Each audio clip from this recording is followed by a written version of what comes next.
마가복음 4장 1절에서 9절 말씀 제가 봉독하여 드립니다.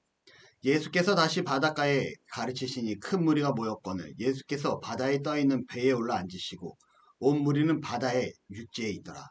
이에 예수께서 여러 가지 비유로 가르치시니 그 가르치시는 중에 그들에게 이르시되 들으라, 씨를 뿌리는 자가 뿌리러 나가서 뿌릴새 덜어는 길가에 떨어지매 새들이 와서 먹어버렸고 덜어는 흙이 얕은 돌밭에 떨어지매 흙이 깊지 아니하므로 곧 싹이 나오나 해가 돋은 후에 타서 뿌리가 없으므로 말랐고 덜어는 가시떨기에 떨어지매 가시가 자라 기운을 막음으로 결실하지 못하였고 덜어는 좋은 땅에 떨어지매 자라 무성하여 결실하였으니 30배나 60배나 100배가 되었느니라 하시고 또 이르시되 들을 귀 있는 자들은 들으라 하시니라. 아멘. 누구에게 복음을 전해야 하는가라는 제목으로 함께 오늘 말씀을 좀 나누고자 합니다. 여러분, 불과 3년 전만 해도 우리에게 가장 좋은 소식은 뭐였을까요? 아마 코로나가 종식되었다. 코로나 백신이 나왔다. 혹은 더 이상 코로나로 인해 격리될 필요가 없다라는 이러한 소식이 3년 전에 우리가 가장 원했던 소식이 아닐까 싶습니다. 현재는 언제 그랬냐는 듯이 코로나에 걸렸다 해도 감기 걸린 것처럼 큰 걱정 없이 그냥 이제는 지나가는 시대가 되었습니다. 그런데 여러분, 불과 이러한 시기가 2, 3년밖에 안 되었다라는 거죠. 그 2, 3년 전만 해도 우리는 이러한 현실을 너무나도 간절하게 바래왔었던 것이 현실이었습니다. 특히 저 같은 경우는 마스크를 쓰면 안경에 습기가 너무 차서 너무 마스크 쓰는 거를 싫어해서 그런지 더더욱 이러한 시기를 기다렸는지도 모르겠습니다. 지금은 코로나가 정복이 되었고 이제 코로나로 인해 의무적으로 격리되거나 하지 않습니다. 여전히 코로나가 존재하기는 하지만 과거처럼 우리를 위협한다거나 하지 않는다라는 거죠. 아마 이런 것들이 아마 좋은 우리에게 복된 소식이지 않을까 싶습니다. 그런데 여러분, 이보다 더 복된 소식, 3년 전에 2년 전에 코로나가 종식되었어 라고 얘기할 때만큼 간절하게 기다렸던 소식보다 더 좋은 소식은 무엇이냐면 바로 우리에게 주어진 예수 그리스도라는 복음임을 기억하시기를 바랍니다. 언제부턴가 목회하는 저에게 있어서 가장 크게 다가오는 한 가지가 있습니다. 그 한 가지가 뭐냐? 자리가 채워지지 않음입니다. 오늘 김종인 집사님도 안 보이고요. 우리 권찰님도 안 보이시고 우리 김 집사님도 안 보이시고 오늘 또 주원이가 아픈가요? 독감. 지금 감기가 너무 심각하다 합니다. 요즘 너무 아프대요. 주원이도 독감으로 인해 자리가 안 보이고 목회라는 제게 가장 큰 고민, 애로사항 뭐냐면 자리가 채워지지 않음이라는 거예요.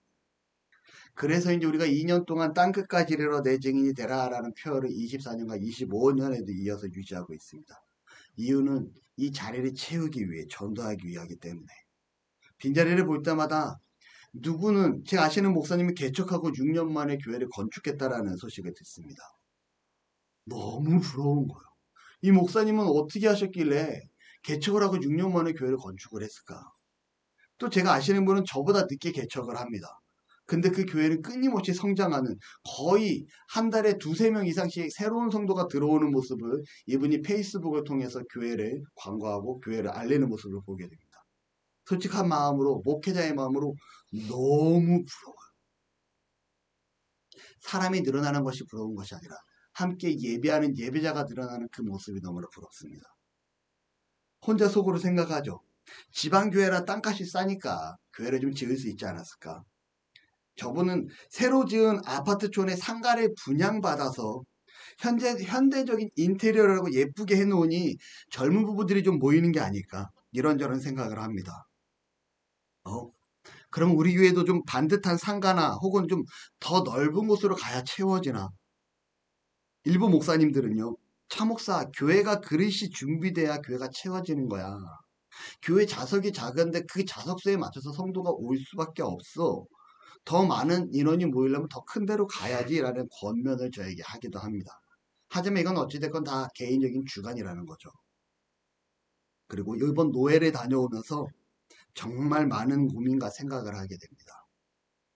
30여 명의 목회자와 사모님들이 모여서 대화에 이런저런 꽃을 피우기 시작을 해요.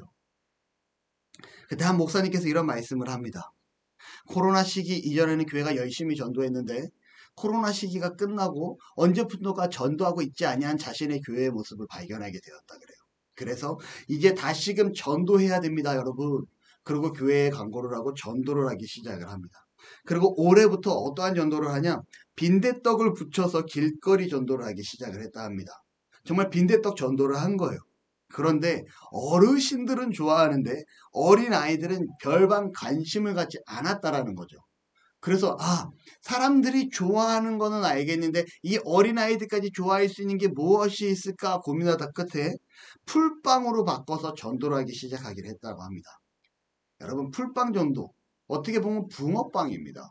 풀빵 전도를 시작하는데 일주일에 한 번 합니다. 놀라운 건요, 풀빵 전도를 한 지 2달도 안 돼서 성도가 한 6명 정도가 새로 등록을 했다라고 해요. 그러면서 저희에게 하는 얘기가 뭐냐면 정말로 교회가 전도해야 됩니다 라는 말씀을 합니다. 그러면서 이분이 이 풀빵 전도를 하면서 사람들한테 얘기합니다. 예수님 믿으세요. 저희 어디 교회입니다. 예수님 믿어 천국 갑니다.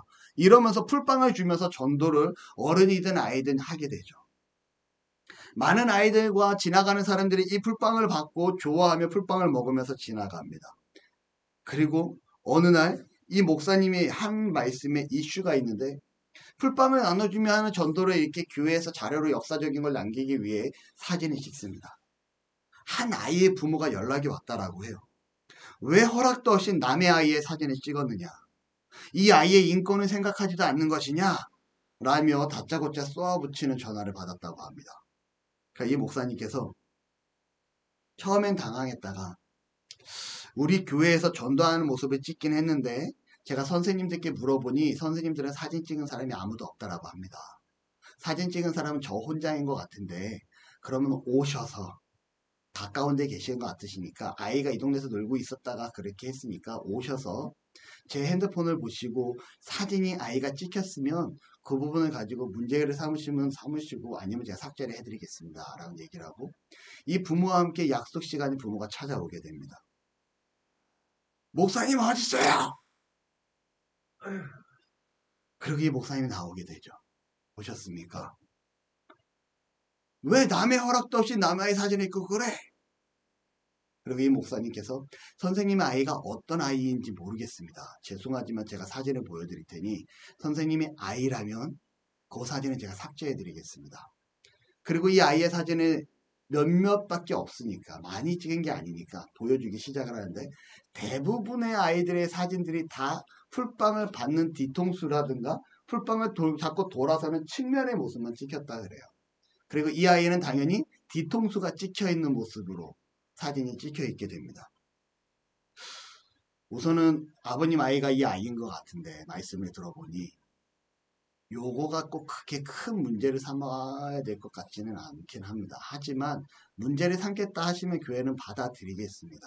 그래서 이 아버지가 우선은 사진을 삭제해 주시죠 라고 얘기를 했다 그래요. 그리고 교회 사진을 삭제합니다. 그러고 나서 이제 이런저런 대화를 하면서 점점점 이 아이의 아버지의 마음이 수그러들기 시작을 하죠. 그리고 이 목사님이 말씀을 합니다. 아마 집도 이 근처이신 것 같고 아이도 이 앞에서 매번 노던 아이 제가 보고 있던 아이인데 혹시 교회를 와보신 적은 있습니까? 아니요. 저는 교회를 다녀본 적이 한 번도 없습니다. 기회가 되시고 마음의 동요가 되신다면 언제든지 저희 교회는 열려 있으니 교회 와서 예배하셔도 좋고 교회 와서 차례 마시고 가셔도 좋고 교회 와서 기도를 하고 가셔도 좋습니다. 오십시오. 라고 목사님이 말씀을 전하시고 이분이 이제 돌아갔다라고 합니다. 그러자 옆에 계신 한 사회복지 하시는 이 목사님께서 정말 인천 쪽에서 훌륭하게 목회도 하시면서 정말 그 독거노인들이나 소외된 사람들을 위해서 봉사활동을 엄청나게 열심히 하시는 목사님이신데 이런 말씀을 합니다. 목사님들 이제는 길거리 전도할 때 조심하셔야 됩니다. 공원에서 만약에 풀빵 같은 거 주면서 전도하면 고소당합니다. 만약에 공원 같은 데서 전도를 하려고 하면 구청이나 동사무소에 허가를 받고 하셔야 됩니다. 라는 얘기를 합니다. 그게 싫으시다면 교회 앞에서 전도하는 건 아무 문제가 되지 않습니다. 왜냐하면 교회의 입구이기 때문에 어느 누구도 뭐라 할 수가 없어요. 교회 앞에서 전도를 하시던가 아니면 다른 지역에 가서 전도를 하시려고 하신다고 하면 구청이나 동사무소에 허가를 받고 하셔야 됩니다 라는 얘기를 합니다. 많은 목사님들이 그 얘기를 듣고 시대가 이렇게 험악해졌나? 시대가 이렇게 암울해졌나? 라는 얘기를 하죠. 그러자 다른 목사님께서는 목사님 저희 교회는요 성도들이 다 같이 전도대를 들고 공원에 나가서 쓰레기를 주우면서 전도를 합니다. 이것도 문제가 될까요? 그럴 때는 허가를 받기보단 교회에서 봉사를 한다라고 얘기하고 구청이나 동사무소에 가서 쓰레기 줍는 봉사를 한다고 하면 오히려 쓰레기 봉투를 협찬받을 수 있습니다. 그러니 쓰레기를 주우면서 복음을 전하는 건 문제가 되지 않겠죠. 왜냐하면 구청에서 쓰레기 봉투를 지원을 해주었기 때문에. 그러면서 이런 방법을 안내를 해주게 됩니다. 그래서 또 한 목사님이 이런 얘기를 합니다. 목사님 저희는요 언제부턴가 새로운 성도가 오거나 새로운 성도에 대해서 연락처를 받거나 할 일이 있으면 성함과 연락처와 주소를 받고 항상 그 밑에 개인정보 동의서를 사인을 받습니다. 라는 얘기를 합니다. 교회에서 성도가 오는데 개인정보 동의서를 사인을 받는데요. 이유가 뭐냐면요. 시대가 바뀌었다라는 거죠. 어느 날 교회에서 성도의 명부를 가지고 이 사람이 교회에 안 좋은 일로 나가게 됐는데 그걸로 억하심정으로 내 개인적인 자료를 교회에서 보관하고 있다라고 신고하면 이것 또한 문제가 된다라고 합니다. 그래서 개인정보 동의를 받습니다라는 마음을 듣습니다. 참 복음 전하기 힘든 세상이 되었구나라는 생각이 들어요.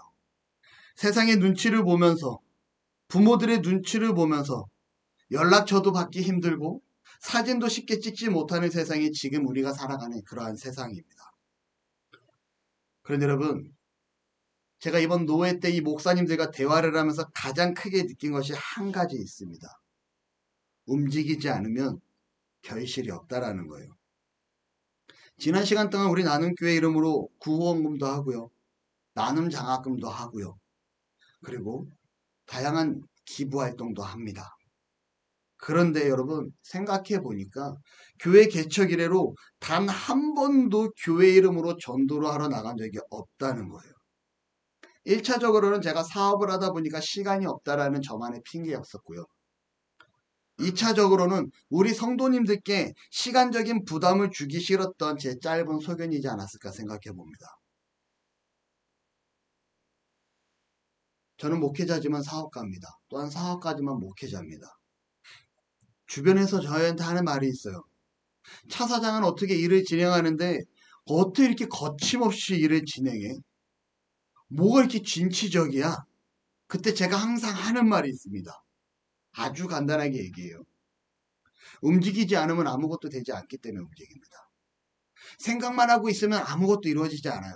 움직일 때야 비로소 무언가 결과가 나오기 때문에 저는 움직입니다. 라고 얘기합니다. 제 생각이 움직이지 않으면 되지 않는다라는 자세로 사업을 하면서 나아갔는데 아마 교회에서는 제가 이러한 생각을 하지 못하고 너무 소극적이지 않았나라는 생각을 해보게 됩니다.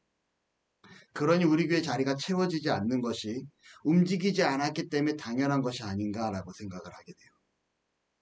설교 시간에 누누이 얘기합니다. 여러분 전도해야 합니다. 자리가 차지 않는 것을 우리가 전도해야 되기 때문입니다. 라고 얘기하지만 생각해보면 우리가 나가서 전도한 적이 한 번도 없다라는 거예요. 예전에 교회에서 예배를 준비하고 있는데 한 분이 교회 앞을 왔다 갔다 합니다. 저는요 그 왔다 갔다 하는 분이 새로 이사를 왔거나 아니면 새로 성결교회를 찾아서 교회를 찾나 싶어서 설레는 마음으로 그분께 다가갑니다. 그런데 알고 봤더니 요 근처에 있는 다른 교회에서 오신 권사님이셨고요. 근방에 작은 교회가 하나 생겼는데 이단인지 아닌지 확인해 보러 왔던, 그래서 교회를 어슬렁거리고 이단인가 아닌가 지켜봤었던 모습이었던 거예요. 제가 그 작은 모습에 얼마나 그날 낙심이 되던지, 그래서 그 다음 주에 교회 주보에 어떻게 기록하냐, 주보 맨 앞에 제일 하단에 보면 나눔교회는 대한예수교 장로회 개혁총회 수도노회 소속의 건전한 보수주의 교회입니다 라고 적어놓게 됩니다. 여러분, 시대가 변했습니다. 전도가 하기 힘든 시기이기도 합니다. 하지만 그럼에도 불구하고 변하지 않는 것은 하나님의 말씀, 복음임을 기억하시기를 바랍니다. 아멘. 복음은요, 굿뉴스, 좋은 소식. 혹은 헬라어로 유앙겔리온이라고 얘기하는데, 유앙겔리온의 유자는 좋은이라는 뜻을 갖고 있고요. 앙겔리온은 소식 또는 메시지 뜻을 갖고 있습니다. 좋은 메시지, 좋은 소식. 이게 바로 유앙겔리온 헬라어라는 거죠. 이게 바로 우리가 말하는 복음입니다. 어떠한 시기가 되었던지 간에 우리는 이러한 좋은 소식을 전하는 자가 되어야 할 줄로 믿습니다. 서론이 길었어요. 오늘 본문의 말씀을 보면 예수님께서 제자들에게 비유로 가르치시는 모습을 보게 됩니다. 하시는 말씀이 4장 3절에 들으라, 씨를 뿌리는 자가 뿌리러 나가서 라고 기록합니다. 여러분, 씨를 뿌리는 자가 씨를 뿌리는 것처럼 우리는 복음을 전하는 자가 되어야 할 줄로 믿습니다. 왜 예수님께서 씨 뿌리는 비유를 통해 제자들을 가르치는가? 이유는요, 복음을 전하는 자들이 되어야 하기 때문에 그를 가르치고 있다라는 거예요. 씨 뿌리는 비유에 보면 길가밭이 나오고요, 돌밭이 나오고요, 가시밭이 나오고 좋은 땅이 나옵니다.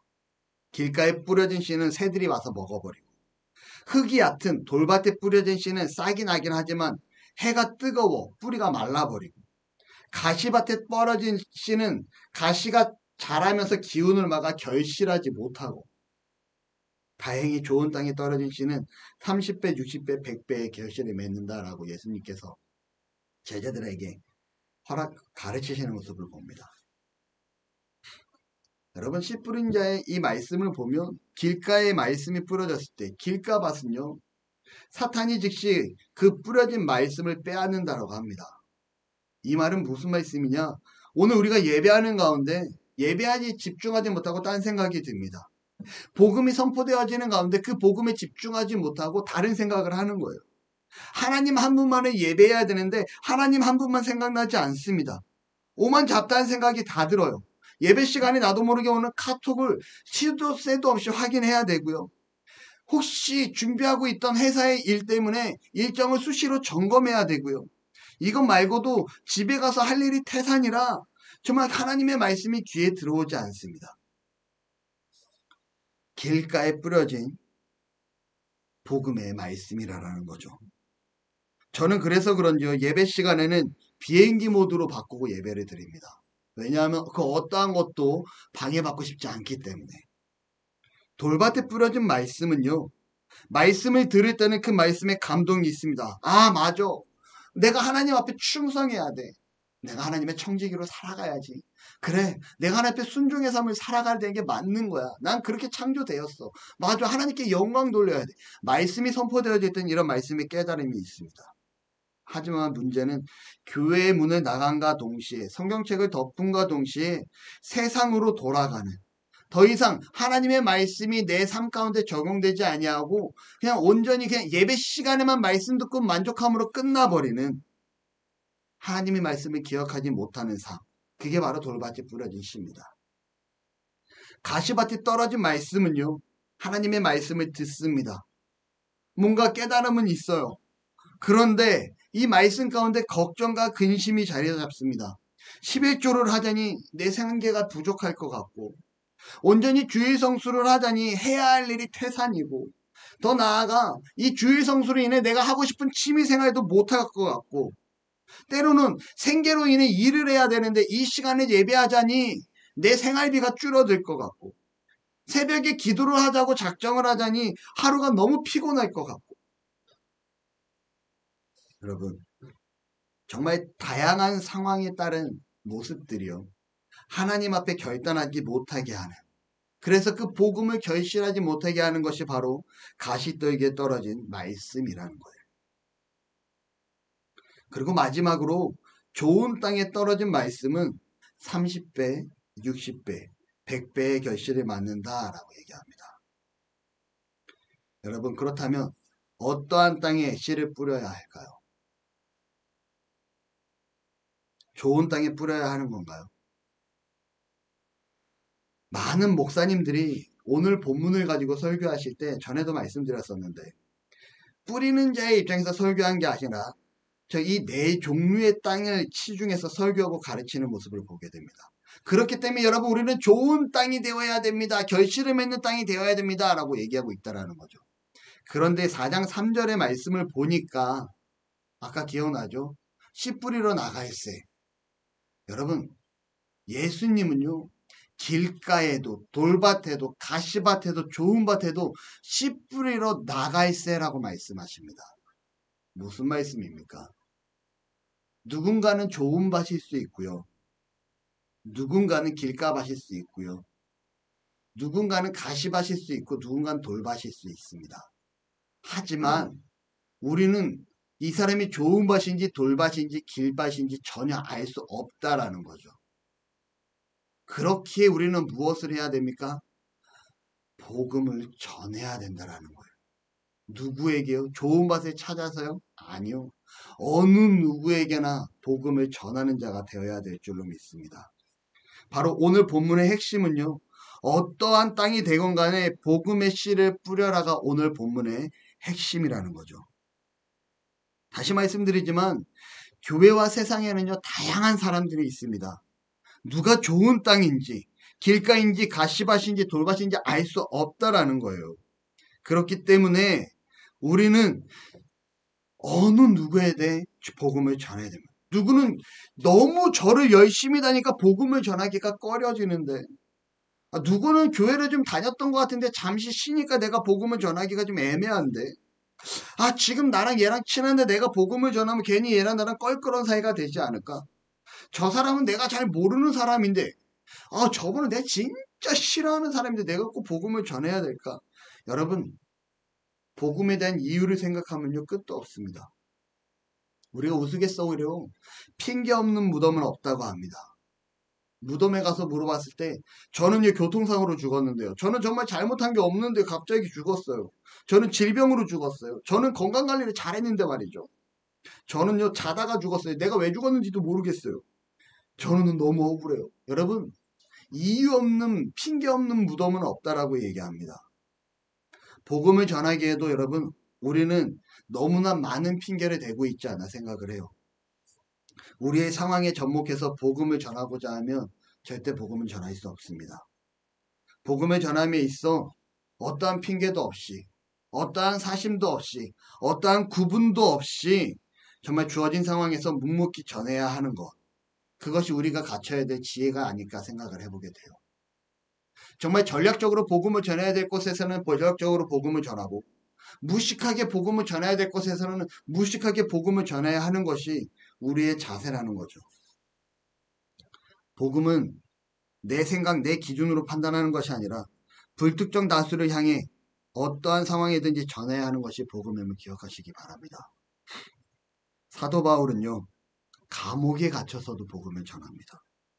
빌립은요, 기도하는 가운데 에디오피아 내시를 만나 그에게 복음을 전합니다.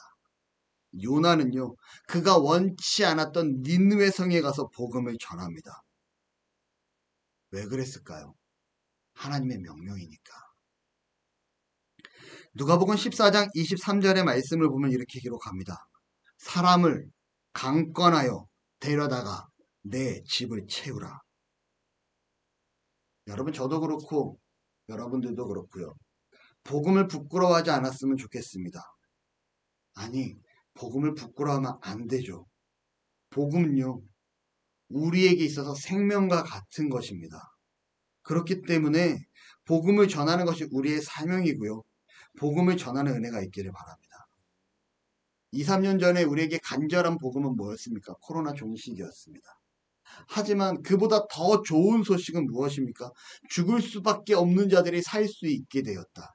예수 그리스도의 보혈의 피로 말미암아 구원받게 되었다. 저 천국을 소망할 수 있게 되었다라는 이것이 더욱더 기쁘고 즐거운 소식임을 기억하시기를 바랍니다. 그리고 세상에 나아가 복음을 전하는 자리가 그러한 우리가 되기를, 그리고 이 자리가 채워지는 은혜가 있기를 축원합니다. 기도하겠습니다. 할렐루야. 하나님 감사합니다. 사랑합니다. 우리 나눔교회 하나님 앞에서 이 땅을 살아갈 때 전도자로 세워주셨음을 기억합니다. 오직 성령이 너희에게 임하시면 너희가 권능을 받고 예루살렘과 온 유대와 사마리아와 땅 끝까지 이르러 내 증인이 되리라 하신 주의 말씀을 기억합니다. 우리가 어떠한 상황과 환경에 있든지 간에 핑계하는 것이 아니요 하나님의 말씀에 순종하여 복음을 전하며 나아가는 믿음의 성도들 되어지기를 원합니다. 하나님이 기뻐하시는 그 일을 감당하는 성도가 되어지기를 원합니다. 주여 도우시고 함께하여 주옵소서. 예수님의 이름으로 기도합니다. 아멘.